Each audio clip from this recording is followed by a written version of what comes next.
Comment ajouter des fonctionnalités à son site e-commerce fait avec WooCommerce et Elementor? Il y a tellement de choses qu'on pourrait faire et qu'on pourrait ajouter pour améliorer l'expérience utilisateur sur notre site. Alors pourquoi se contenter d'un site où il y a simplement l'option ajouter au panier? C'est vrai quoi, on peut parler des wishlists, on peut parler des comparaisons de produits, il y a la customisation des variations, il y a notamment aussi l'outil Quick View qui est très intéressant. Et bien tout ça, on va le voir ensemble dans cette vidéo. Et si vous suivez la série de tutoriels WooCommerce Elementor qui a débuté il y a quelques semaines avec notamment la création de la page de checkout, et bien pas de souci, on va garder exactement le même plugin, à savoir notre cher ami Shop Engine. Donc le but du jeu va être de passer de ce type de page boutique où il n'y a que notre option ajouter au panier et c'est tout, à quelque chose d'un petit peu plus travaillé où on va retrouver d'autres fonctionnalités. Donc si là on retourne sur cet e-shop où j'ai déjà ajouté les fonctionnalités, on peut voir que sur mes produits j'ai différentes options et différents types de cœurs. Donc là par exemple j'ai des cœurs vides et des cœurs pleins, ça veut dire qu'un produit a été ajouté à ma wishlist ou non. Ensuite j'ai la double flèche qui me permet de comparer des produits et l'œil qui me permet de faire une quick view. Si je clique par exemple sur ce produit là sur le comparer, donc là une nouvelle fenêtre va s'ouvrir et dans cette fenêtre je peux retrouver tous les produits que j'ai mis en comparaison. Donc on va revoir leur nom, leur prix et les options s'il y a des options. Donc ça ce sera les variations, on y reviendra un peu plus tard. Et enfin leur statut, donc si le produit est en stock et aussi son poids si on a mis des poids dessus et des dimensions, ce qui n'est pas le cas ici. Ensuite donc l'autre fonctionnalité marrante c'est le wishlist, donc là on peut voir qu'il y a un petit bug. Donc je peux ajouter des produits à ma wishlist. Et si je vais du coup sur ma page compte, dans la partie wishlist, qu'il faudra traduire, là je vais retrouver tous les produits que j'ai ajoutés à ma wishlist. Autre petite particularité de la wishlist, lorsque je clique sur le cœur, j'ai un petit pop-up qui me dit que le produit a bien été ajouté à ma wishlist. Donc ça c'était la deuxième fonctionnalité. La troisième fonctionnalité, le Quick View, donc l'œil, c'est si je clique sur un produit avec l'œil, à nouveau je vais avoir une nouvelle fenêtre qui va s'ouvrir, où là j'aurai plus d'informations sur le produit. Ce type de fenêtre est vraiment pas mal car elle permet de donner plus d'informations à l'utilisateur sans qu'il ne quitte la page boutique. C'est vrai quoi, il n'y a rien de plus chiant que de devoir cliquer sur un produit pour aller lire sa description, ses informations, puis revenir à la boutique si jamais le produit ne nous plaît pas. Pourquoi faire compliqué et pourquoi faire perdre du temps à notre utilisateur quand on peut faire quelque chose de beaucoup plus simple et de beaucoup plus fonctionnel pour lui. Pour mettre tout ça en place, on va se rendre directement dans la partie extension. Si vous n'avez pas ajouté l'extension Shop Engine, on va regarder vite fait comment le faire. Donc là, on va cliquer sur le bouton Ajouter et dans la barre de recherche à droite, nous allons rechercher Shop Engine. Et ici, il faudra télécharger et activer cette extension, donc Shop Engine pour Elementor. Une fois téléchargé et activé, sur la partie de gauche, vous aurez un nouvel onglet Shop Engine où il y aura le Getting Start, le Builder Template, le module et les widgets. Donc dans un premier temps, on va déjà aller voir si tous nos widgets sont bien activés. Donc les widgets, ce seront des fonctionnalités qui vont se greffer sur Elementor qui nous permettent de construire nos pages. Donc pour ça, je vous invite à faire un tour directement sur les vidéos précédentes. Il y aura un lien qui va s'afficher vers la playlist qui reprend toutes les vidéos sur Shop Engine et vous aurez également le lien en description. Donc là, on peut voir que niveau widget, j'ai le deal product qui est éteint, field product qui est éteint. Donc là, je vais les activer. Donc vous, essayez de bien les activer avant de faire vos pages directement. Comme ça, vous aurez directement toutes les options. Up, upsell, view single product, on active tout, donc là c'est bon. Ensuite on va faire save en haut à droite. Une fois qu'on a bien activé nos widgets, on va aller sur l'onglet module juste en haut, donc toujours sur la partie de gauche. Et là on va activer les widgets qui nous intéressent. Donc ici pour ce tutoriel, je vais tous les activer, comme ça je vous ferai un point sur les différents modules. Donc le quick view, on va dans un premier temps l'activer. Le swatch, ça va être tout ce qui va être variation de produits. Donc ça, je vais vous montrer comment le faire plutôt vers la fin de la vidéo. On va d'abord faire le quick view, le wishlist, comparaison de produits. Et ensuite, on viendra sur le swatch. Donc pareil, on va l'activer. Pour mon wishlist, vous avez également le choix de le mettre ou non sur les pages d'archives. Donc ça va être les pages de catégorie de produits et sur les pages de produits seuls. Et vous pouvez également choisir la position du cœur, si vous le voulez avant ou après le bouton ajouter. Et où vous voulez la notification. Donc sur le site que je vous ai montré en exemple a été en haut à droite, mais par défaut elle est en bas à droite. Et enfin le produit de comparaison.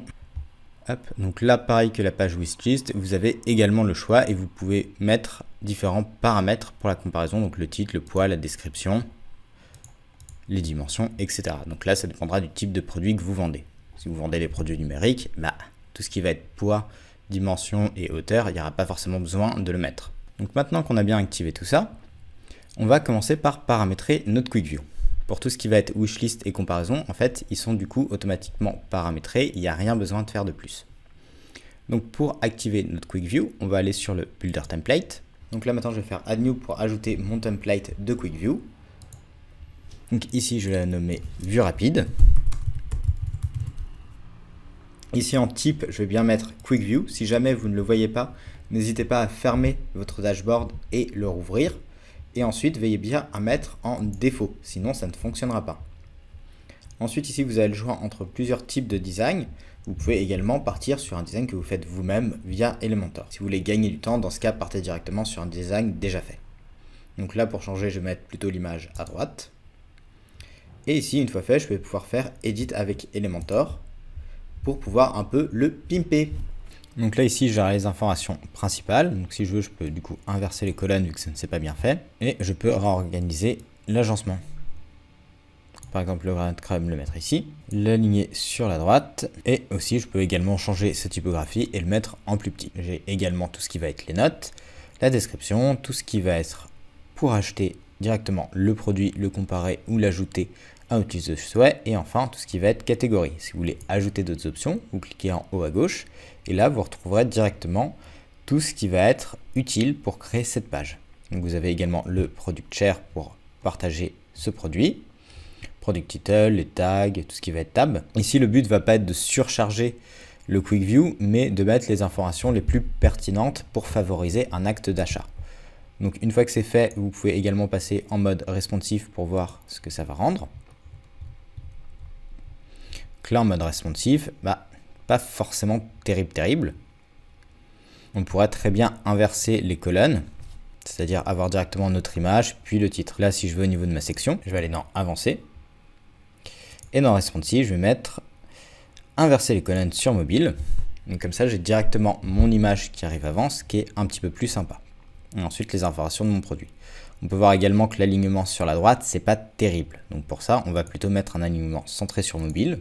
Et ensuite, sur notre prix, on va faire de même. Ah, donc là, on a quelque chose qui est un petit peu plus sympa. Si on va faire mettre à jour. Donc là, j'ai ma vue rapide qui est paramétrée. Donc on va retourner directement sur notre boutique. Et on va faire le point sur nos fonctionnalités. Donc là, j'ai actualisé ma page boutique. Et on peut bien voir que j'ai directement mes nouvelles fonctionnalités. Donc si je réactualise encore pour avoir ma nouvelle Quick View. Ouais, donc là, au niveau des titres, ça va mieux, mais j'ai pareil, toujours quand même trop d'espace en haut et en bas, et je suis obligé de scroller, donc c'est plus la photo qu'il faudrait réduire, puisqu'en soi, en fait, avoir cet espace blanc en haut, c'est plutôt sympa. Et l'alignement comme ça sur la droite, il faudrait également le mettre au niveau du texte et du prix, histoire que ce soit un petit peu plus cohérent, et pareil pour catégorie. Bon, ça, c'est des questions de design. L'idée ici, c'est surtout de voir les fonctionnalités.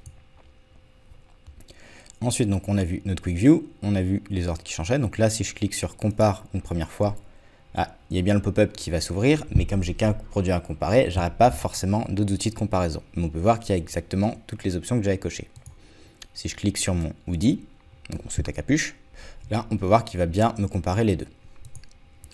Côté wishlist, donc ma liste de souhaits. Si je clique sur un cœur, bon, il est un peu lent à la détente, là j'aurai bien le produit ajouté à ma wishlist. Le problème que j'ai personnellement avec ça, c'est que pour que la wishlist soit bien, il faut que l'utilisateur ait déjà un compte sur votre site, primo. Et secondo, c'est vraiment pertinent que dans des gros sites e-commerce ou alors lorsque vous faites tout ce qui va être marketplace ou si vous décidez de lancer un nouveau Wish version francophone ou autre. Là, ça aura du sens, mais sur des petits e-commerce ou si vous n'avez pas énormément de trafic ou énormément de produits, honnêtement, ça n'a pas trop d'intérêt, ça surcharge le site pour rien. Et en plus, il y a peut-être de meilleurs outils pour que directement utiliser Shop Engine. L'avantage de passer par Shop Engine, c'est que ça vous évite d'avoir encore un plugin en plus sur votre site. Donc là, après, question retour au niveau du design, ça donne ce type de page lorsqu'on est connecté où on voit directement sur la page Account, donc mon compte client, tout ce qui va être les détails du compte, l'adresse, les téléchargements et la wishlist avec les produits que j'ai enregistrés. Donc là, c'est tout pour ces fonctionnalités, mais si vous vous souvenez bien, il nous reste une dernière fonctionnalité, à savoir tout ce qui va être swatch. Donc le swatch de produit, on va retourner sur notre dashboard. Donc le swatch de produit, ça va être le fait de pouvoir avoir des variations de produits. Donc par défaut, vous pouvez le faire sur WooCommerce. Ici, c'est juste qu'il aura un design préfet qui sera un petit peu mieux que le design par défaut de WooCommerce. Après, si c'est vraiment quelque chose qui est important pour vous et pour votre e-shop, j'ai fait une vidéo dédiée à la variation de produits et surtout à leur personnalisation. Donc vous avez le lien qui va s'afficher juste au-dessus et pareil, vous le retrouvez en description et le plugin en question est beaucoup mieux foutu que ce plugin-là pour ça. Donc c'est vraiment, si c'est important pour vous, dans ce cas, allez directement sur cette vidéo. Pour ceux pour qui ce serait moins important, on va quand même regarder vite fait comment le configurer. Ça peut toujours dépanner plutôt que se lancer sur autre chose. Donc une fois mon module activé, on va aller cette fois-ci dans Produits. Et dans Produits, on a Attributs. Donc il va d'abord falloir créer des attributs pour ensuite passer ces attributs en variations. Et donc avoir des variations de taille, de couleur ou de ce que vous voulez. Donc là, on peut voir que j'ai déjà 2 variations, donc je vais les supprimer. Et on va les recréer ensemble. Donc là, on va créer une première variation de couleur. Cette variation, on va lui mettre un type, donc on va être Shop Engine Color. On va faire ajouter attribut. Ensuite, on va faire une nouvelle variation, mais cette fois-ci de taille.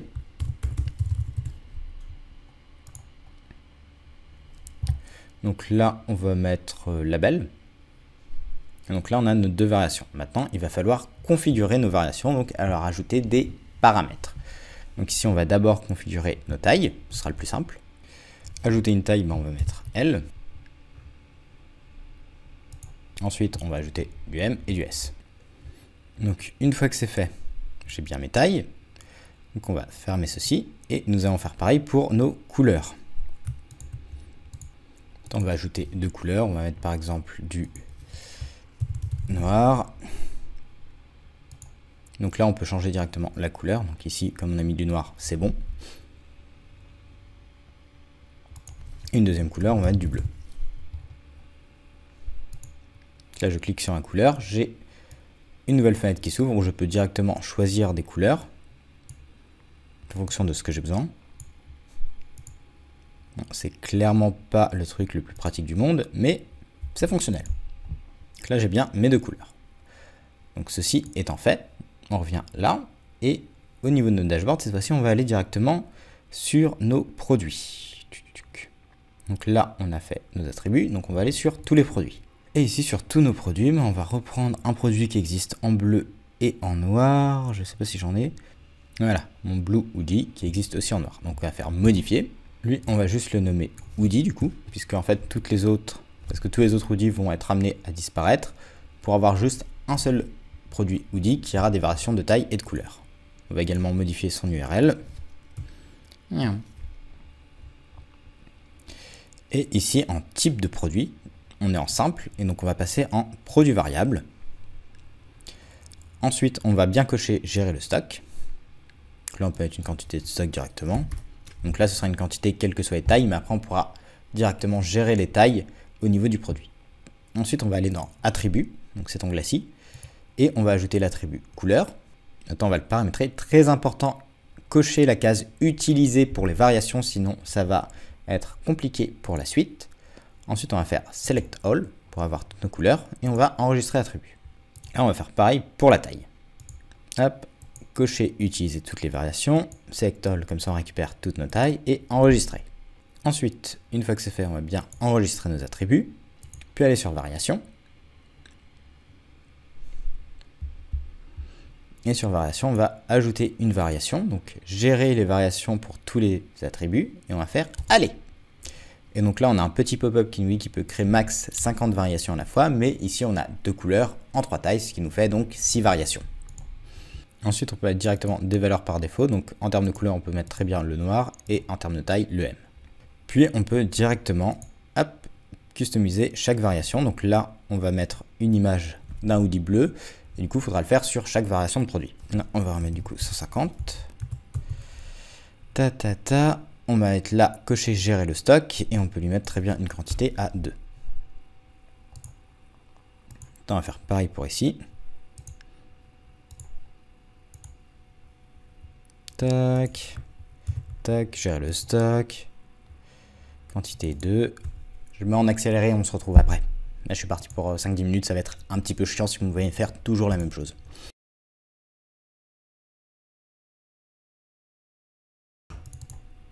Ok, donc une fois que c'est fait, on va aller tout en bas et faire enregistrer les modifications. Et si vous vous souvenez bien, j'ai configuré pour que la taille et la couleur par défaut soient le noir et en taille M. Sauf que mon image par défaut de mise en avant du produit, c'est mon hoodie en bleu. Donc ça, je vais le changer pour mettre mon hoodie en noir.